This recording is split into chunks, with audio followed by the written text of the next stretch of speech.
Betterpunch hier.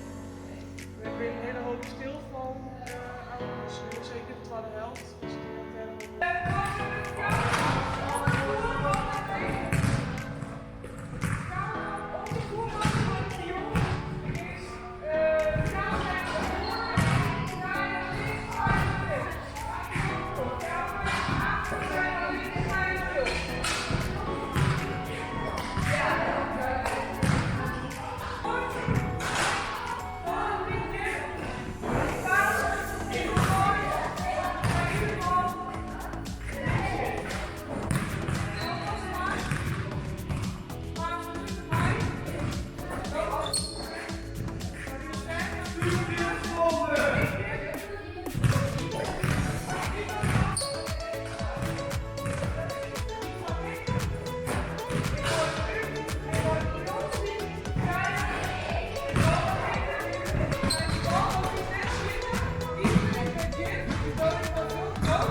ik vind echt dat we een hele goede eerste helft spelen.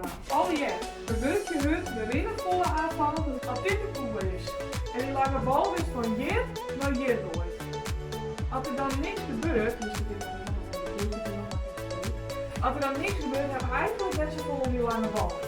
Wat ik dan wil, dat deze persoon doet, is als die shit dat er een lange bal gooit wordt, dat hij 10 minuten rond de voorstander. Want deze verdediger, als die shit op die lange bal komt, dan gaat hij wat wijzen, dan gaat hij oerzien de slittenpunt hebben. En dan is het lekker dat we die bal inkeren en mooi bal erachterom doen.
Als iemand shit maakt, maar het is net de bedoeling dat iemand er heel diep op het doel sticht.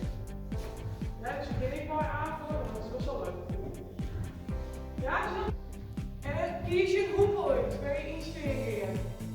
Dus ik kies deze uit en dan probeer ik om mooi de bal in de basket te scoren.